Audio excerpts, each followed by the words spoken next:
미국 라스베이거스에서 열린 세계 최대 가전 전자 전시회 CES 2026이 성황리에 종료됐습니다. 이번 CES의 특징과 앞으로 인공지능의 전망을 CES를 참관하고 온 김덕진 IT 커뮤니케이션 연구소장과 함께 자세한 얘기 나눠보도록 하겠습니다. 소장님 어서 오십시오. 네, 안녕하세요. 반갑습니다. 김덕진입니다. 예. 이번 CES 2026에 직접 또 참관을 하고 오셨고 굉장히 또 관심이 많으신 것으로 알고 있는데 네, 그렇죠. 과거와 달라진 점이 있다면 이번 CES의 좀 특징이랄까요? 어떤 게 있을까요? 일단은 올해 CES를 한 줄로 정리하면 AI가 밖으로 나왔다. 이렇게 좀 표현드릴 수 있을 것 같아요. 이번에 또 CES의 캐치프레이즈가 Innovators Show Up이거든요. 그러니까 예. 앞으로 나오는 겁니다. 그러니까 작년에 우리가 이제 챗GPT나 여러 가지 AI 서비스들이 이 CES에서도 있었거든요. 근데 그때는 대부분 다 컴퓨터 서비스로 우리가 AI를 이렇게 해요라고 보여줬으면 올해는 실제로 로봇이 나오거나 실제 운영하는 모습들이 나오는 거죠. 그러니까 어떻게 보면 보여주는 기술에서 실제로 쓰는 기술로서의 변화가 좀 이번에 있었다라는 거고요. 두 번째는 AI가요. 예전에는 뭔가 특별한 기술 같았으면 이번에는 모든 기술에 그냥 AI가 다 깔려 있었더라. 그래서 오히려 AI가 없는 거를 이건 AI가 없습니다라고 얘기해야 될 정도로 정말로 모든 데 AI가 이제 있다라고 보시면 될 것 같고요. 예. 특히나 AI가 말씀드렸던 것처럼 챗GPT처럼 단순한 컴퓨터 안에 있는 게 아니라 자동화되는 에이전트나 피지컬 AI로 좀 확장되고 있다. 이런 모습들이 아무래도 올해 좀 주목해볼 방향성이었다. 이렇게 말씀드릴 수 있을 것 같습니다. 예.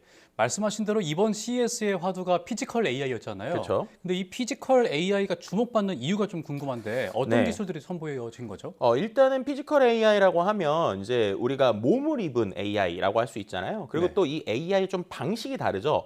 예를 들면 예전에는 우리가 팔을 움직인다라고 하면은 이 팔을 움직이는 걸 코딩을 하나하나 해야지 됐는데 지금은 이제 예를 들면 사람이 VR 기기를 끼고 비슷한 흉내를 몇 번 내면 그거를 이제 AI가 학습해서 비슷하게 할 수 있게 되는 이러한 형태로 진화되고 있단 말이에요. 네. 그러니까 이런 것들이 결국에는 새로운 기술로서 일을 수행하는 단계로 넘어가고 있구나라고 하는 것을 보여주는 겁니다. 그래서 이제 첫 번째로 뭘 보여줬냐면 현장의 상황을 실시간으로 인식을 하고요. 그다음에 사람하고 협업하는 일종의 산업 물류 자율 로봇 이런 것들이 좀 나왔었고요. 두 번째로는 생성형 AI랑 이제 결합이 돼서 아까 말씀드린 것처럼 왜 이런 행동을 해야 되지? 라고 하는 걸 이해하는 일종의 휴머노이드가 좀 나왔었고 세 번째로는 뭐 우리가 말하는 휴머노이드 말고도 뭐 자동차나 드론, 건설 장비까지 상황의 판단에 맞춰서 움직이는 것들이 좀 있었어요. 그래서 좀 흥미로웠던 것 중에 하나가 이런 포크레인이나 트랙터 같은 큰 장비들 있지 않습니까? 예. 그런 장비들도 원래는 능숙하게 운영을 하려면 오랫동안 베테랑이어야 되는데 지금 미국에서도 우리가 말하는 노동자들이 조금 예전과 다르게 나이들이 많이 들고 있는 상황이에요. 그러니까 이제 젊은 사람들이 와서 금방 배워야 되는데 이게 어렵거든요.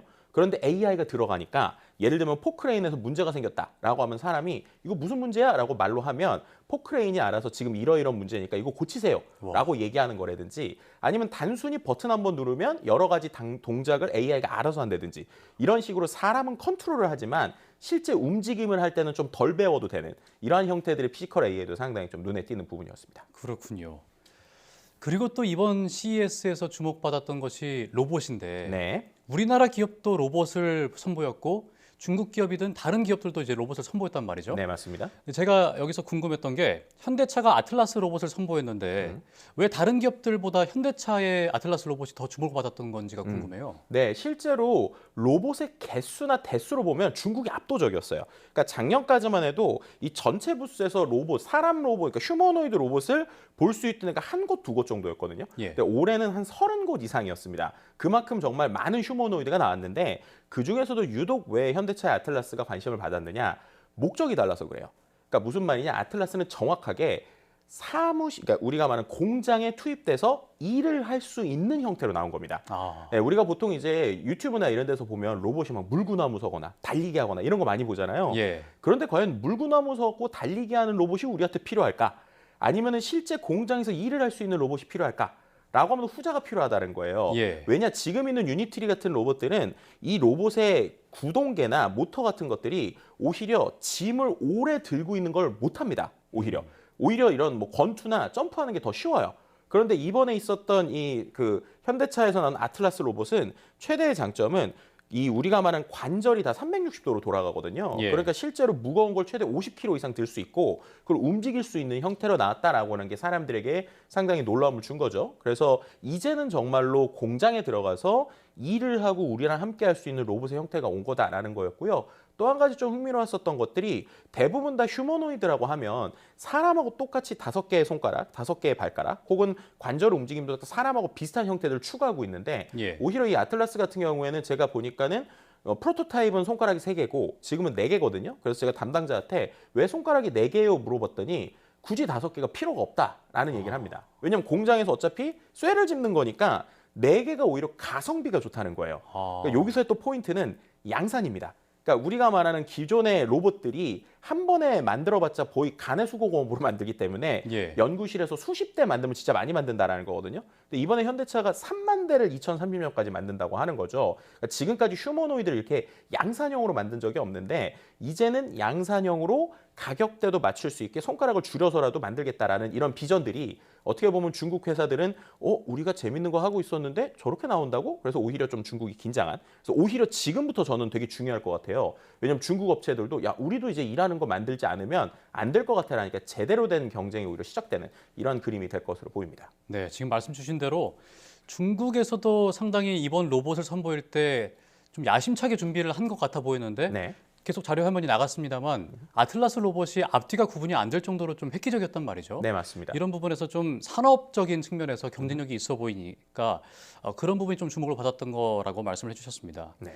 근데 이 피지컬 AI 기술이 또 빠르게 발전을 하고 있는데 이 기술이 어디까지 발전을 할지도 이번 CES를 통해서 좀 파악이 가능했나요? 네, 이제 궁극적으로는 이제 모든 분야에서 사람과 함께하는 정도의 변화를 보여주겠죠. 우리가 보통 피지컬 AI 하면 이제 일종의 사람 형태의 휴머노이드만 생각하는데 피지컬 AI라는 범위를 정확하게 보면 자율주행차 역시도 피지컬 AI고요. 그리고 모빌리티라고 하는 분야도 피지컬 AI입니다. 그래서 이제 조금 빠르게 들어올 분야로 이번에 또 나온 것 중에 하나가 엔비디아가 BMW랑 해서 알파마이오라는 걸 공개했어요. 근데 예. 이게 어떤 거냐? 지금 자율주행차들이 있지만 자율주행차가 지금 있는 데이터 안에서만 학습을 해서 움직이거든요. 근데 만약에 교차로에서 어떤 문제 상황이 생겼다. 그리고 문제 상황에 대한 고민을 하고 추론을 해서 스스로 생각해서 운전하는 것까지 하겠다라는 얘기가 나오고 있습니다. 예. 그만큼의 변화들이 있을 것 같고요. 뭐 그렇다고 당장 막 사람처럼 우리 집에 있는 로봇은 조금은 시간이 걸릴 것 같지만 분명한 것은 특정 위치에서 아까처럼 공장이나 특화된 데서 일하는 로봇들은 올해부터 좀 볼 수 있지 않을까라고 하는 기대감도 좀 이야기할 수 있을 것 같습니다. 예. 이제 잠깐 또 시선을 국내로 돌려서 네. 정부가 독자 인공지능 파운데이션 모델을 개발을 추진하고 있는데 이 부분에 대해서 어떻게 평가를 하세요? 네, 일단은 오늘 이제 2곳이 이제 떨어지고 3곳 남았잖아요. 근데 네. 일단은 의미 있는 시도인 것 같아요. 왜냐하면 파운데이션 모델은 일종의 국가의 인프라 같은 거니까 그런 부분에서 뭐 예를 들면 공공이나 국방, 의료 같은 민감한 영역에서는 반드시 우리 환경에 맞는 모델이 필요하겠죠.